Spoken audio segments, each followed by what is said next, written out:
भक्ति करते हैं उन्हें सब तरह की बुराइयों से बचना चाहिए। सच्चा भक्त कभी भी किसी लोभ में नहीं फंसता। भक्ति करते समय मन शांत रहना चाहिए और सब तरह के बुरे विचारों से बचना चाहिए। जो लोग इस बात का ध्यान रखते हैं उन्हें भगवान की कृपा जरूर मिलती है। इस संबंध में एक लोक कथा प्रचलित है। कथा के अनुसार पुराने समय में दो संत एक साथ रहा करते थे। दोनों की भक्ति करने का तरीका अलग अलग था। एक संत दिन भर तपस्या और मंत्र जप किया करते थे, जबकि दूसरे संत पहले भगवान को भोग लगाकर और फिर खुद भोजन किया करते थे। एक दिन दोनों के बीच झगड़ा होने लगा कि बड़ा संत कौन। इस दौरान नारद मुनि जी वहां पहुंच गए।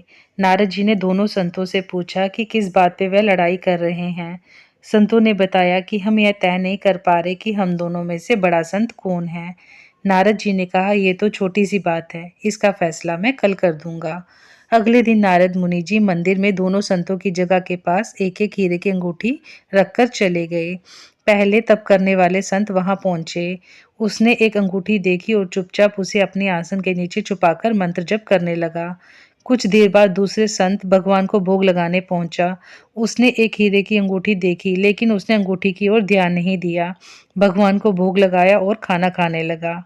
उसने अंगूठी नहीं उठाई। उसके मन में लालच नहीं जागा, क्योंकि उसे भरोसा था कि भगवान रोज उसके लिए खाने की व्यवस्था जरूर करेंगे।